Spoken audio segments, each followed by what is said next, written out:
On est vraiment heureux de vous donner rendez-vous tous les samedis pour les soirées Free Worship Unité.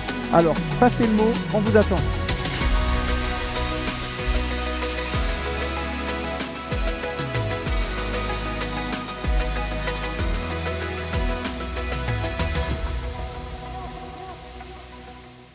Ne ratez pas votre programme tous les mercredis. Alors, rejoignez-nous tous les mercredis à 10h sur la chaîne YouTube MLK. À mercredi!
Bonjour à tous, c'est un plaisir pour moi de pouvoir vous retrouver pour la suite de cette série qui s'intitule Les défis de l'homme de Dieu au sein d'MLK Hommes. Et aujourd'hui, on va parler d'un défi incroyable, celui de la gestion de nos ressources financières. Et oui, c'est un défi.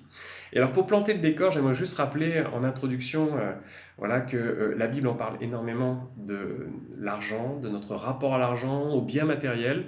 Il faut savoir qu'une parabole sur deux, et c'est Jésus qui donne les paraboles, eh bien une parabole sur deux parle d'argent, de biens matériels. Aussi, si on doit faire une petite comparaison sur des sujets tels que la prière, il y a 500 versets qui parlent de la prière, un tout petit peu moins de 500 sur la foi. Par contre, on voit plus de 2000 versets qui parlent d'argent ou de notre rapport à l'argent. Alors si je donne ces quelques chiffres, c'est parce qu'en fait, on peut s'apercevoir que Dieu parle beaucoup d'argent parce que je pense qu'il a conscience que pour nous, l'argent, notre rapport à l'argent, la gestion de l'argent, c'est un réel défi pour chacun d'entre nous. Alors, on a 10 minutes pour pouvoir brosser et donner quelques conseils sur ce défi. J'aimerais juste vous en donner deux qui me paraissent importants, sachant qu'on ne pourrait pas développer davantage avec le temps qui nous est donné. Néanmoins, pour moi, déjà la première, et c'est à mon avis vraiment quelque chose d'important, c'est la base même. Comme avec Dieu, bien souvent, tout est une histoire de cœur. C'est tout d'abord bien positionner Dieu et l'argent dans notre vie financière, et cela bien sûr dans notre cœur. Si on prend le verset de Matthieu chapitre 6, verset 33, où c'est Jésus qui parle, il dit « Faites donc du règne de Dieu et de ce qui est juste à ses yeux, votre préoccupation première, et toutes ces choses vous seront données en plus. » En fait, ce verset, on voit on le connaît très bien d'ailleurs, et quand moi je l'ai relu, ça m'a beaucoup challengé parce que j'ai pu voir que en réalité, Jésus parle d'argent et de notre rapport à l'argent, précisément dans les 10 versets qui précèdent celui-ci. Et en fait, ça me challenge beaucoup parce que justement, dans ce verset, il nous invite à ce que Dieu règne dans nos finances, à ce que Dieu règne dans notre cœur au sujet de nos finances. Et bien sûr, en contrepartie, il s'engage à pouvoir pourvoir à nos besoins parce que c'est notre Père, parce qu'il sait aussi que nous en avons besoin pour vivre. Et en fait, ça me challenge énormément parce que justement, quand il développe tout ce qu'il veut enseigner à ses disciples concernant notre rapport à l'argent, il va dire au verset 24 « Nul ne peut être en même temps au service de 2 maîtres, car ou bien il détestera l'un et aimera l'autre, ou bien il sera dévoué au premier et méprisera le second. Vous ne pouvez pas servir en même temps Dieu et l'argent. » Et certains versets, en fait, certaines traductions personnifient l'argent en mammon. En fait, par ce verset, Jésus est en train d'expliquer que l'argent peut être un concurrent potentiel avec Dieu. Et avant même de décrier l'argent, j'aimerais juste rappeler que l'argent n'est pas mauvais en soi, il est plutôt neutre même. C'est plutôt l'utilisation qu'on va en faire qui sera bonne ou mauvaise, mais il peut influencer malgré tout notre cœur. Parce que on peut voir une chose, c'est qu'il peut vite prendre la place de Dieu dans notre cœur si on n'y prend pas garde. D'ailleurs, 1 Timothée, chapitre 6, versets 9 et 10, va dire « Ceux qui veulent à tout prix s'enrichir s'exposent eux-mêmes à la tentation et tombent dans le piège de nombreux désirs insensés et pernicieux qui précipitent les hommes dans la ruine et la perdition. » Car l'amour de l'argent est racine de toutes sortes de maux. Il est bien question de l'amour de l'argent et non pas de l'argent lui-même.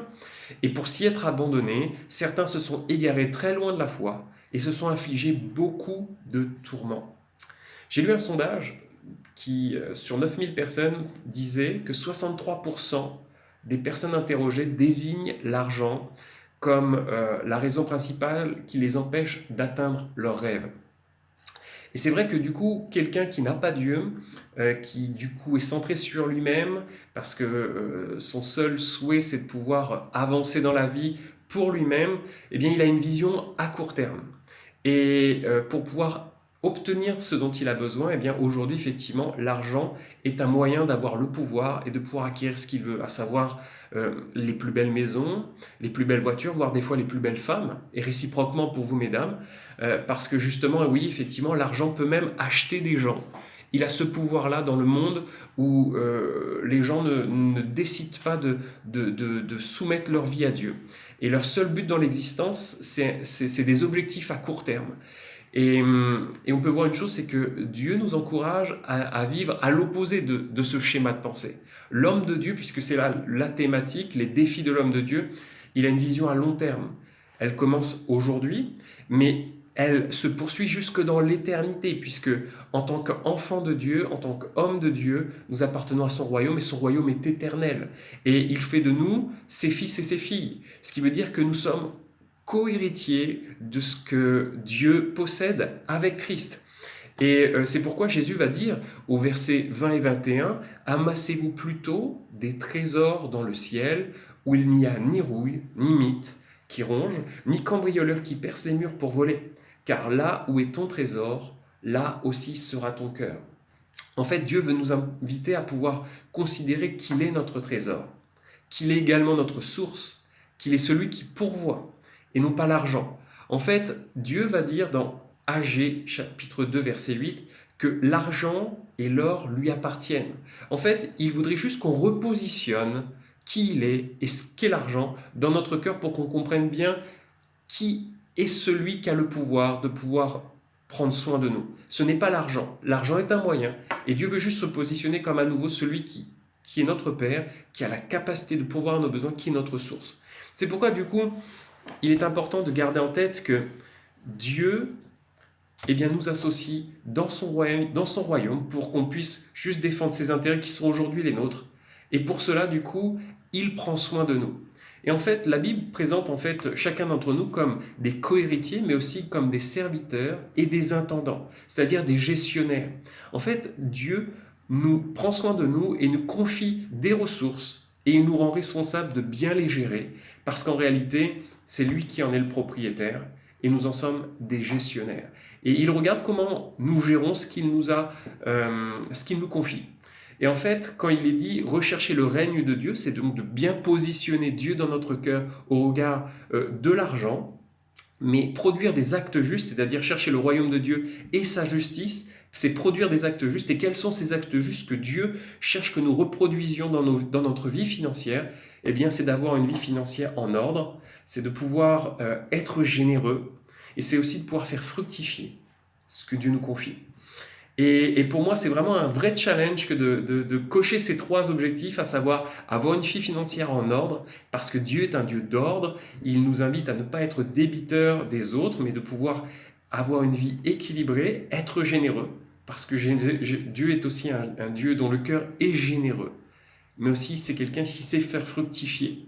Et il veut que ses enfants apprennent aussi à faire fructifier ce qu'il lui confie.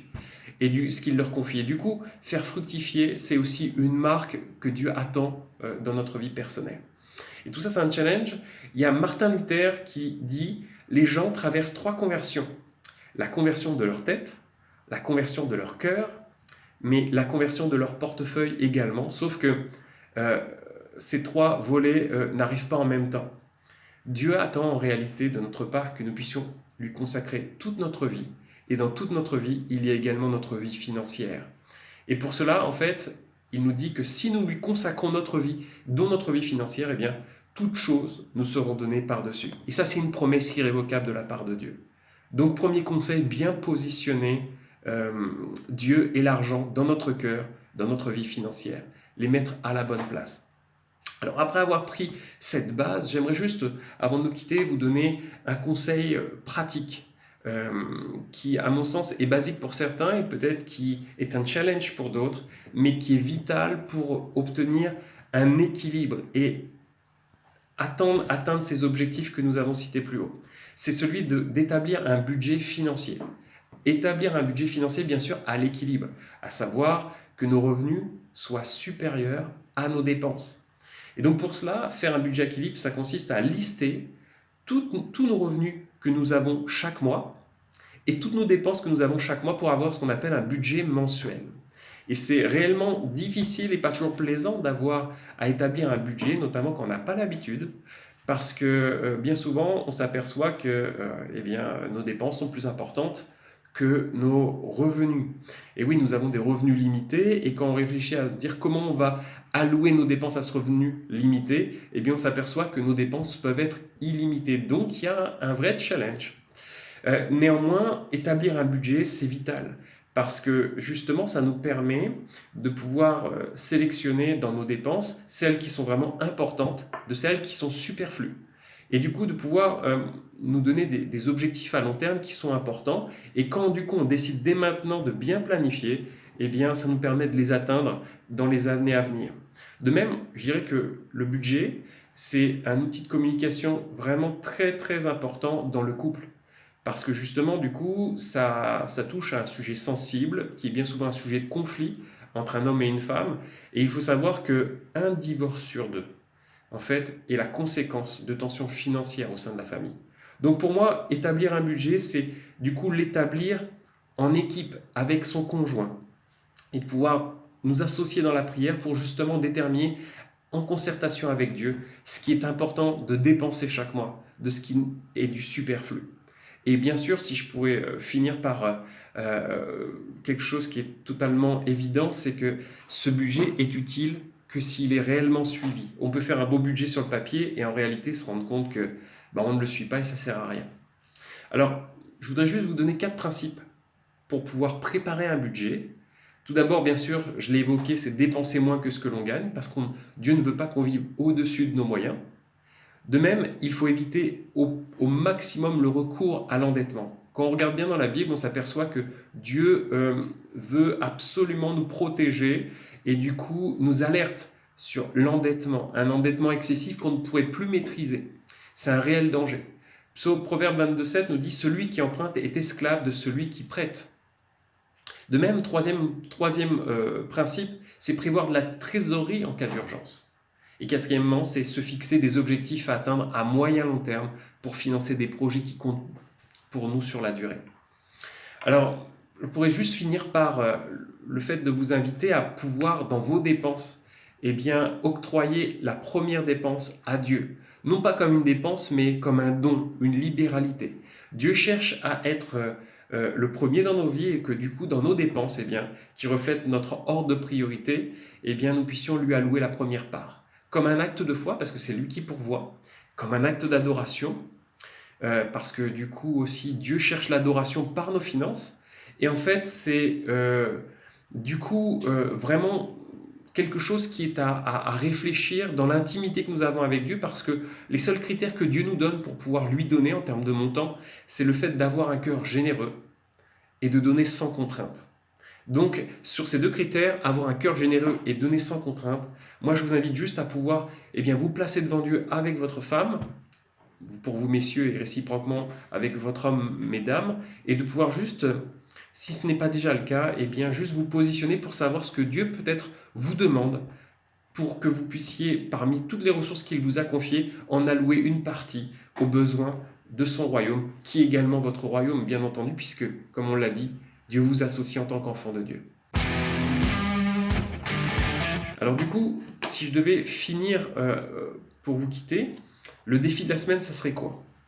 Ce serait tout simplement déjà pour vous peut-être qui débutez dans la gestion financière, qui avez besoin de le clarifier, de l'assainir, ça serait déjà de consacrer ou de reconsacrer votre budget, votre vie financière à Dieu.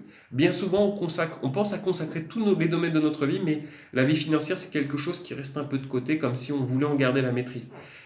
Je vous invite à pouvoir lui confier déjà dès maintenant par la foi en lui disant « Tout ce que j'ai t'appartient, ma vie financière t'appartient et je considère qu'aujourd'hui, j'en suis gestionnaire et je veux me repositionner comme un gestionnaire. » Deuxièmement, j'aimerais que vous puissiez du coup soit faire pour la première fois un budget, ou alors encore peut-être retravailler votre budget si celui-ci a besoin d'être retravaillé, que ce soit pour pouvoir qu'il soit à l'équilibre, ou alors pour pouvoir l'affiner afin de dépenser les choses qui en valent vraiment la peine, que vous pensez être vraiment quelque chose d'important, faire des économies pour pouvoir peut-être financer des projets conséquents à l'avenir, et voilà, vous projeter sur quelque chose de durable. Et puis, bien entendu, après faire ce budget, c'est passer à l'action. Ça, pour moi, c'est vraiment important, parce que, encore une fois, c'est l'action qui va déterminer ce que vous allez vivre par la suite. Alors, pour finir, parce que le sujet est tellement vaste, je voudrais juste vous recommander un livre qui s'intitule « Votre argent compte ». Votre argent compte d'Howard Dayton, dans lequel vous trouverez, à mon sens, l'ensemble de tous les sujets liés à la gestion financière pour nous qui sommes chrétiens, et qui, de manière très simple, aborde toutes les thématiques et à mon avis qui pourra vraiment vous bénir. Donc voilà, je vous laisse sur ce conseil, lisez ce livre, procurez-le vous et du coup à très bientôt.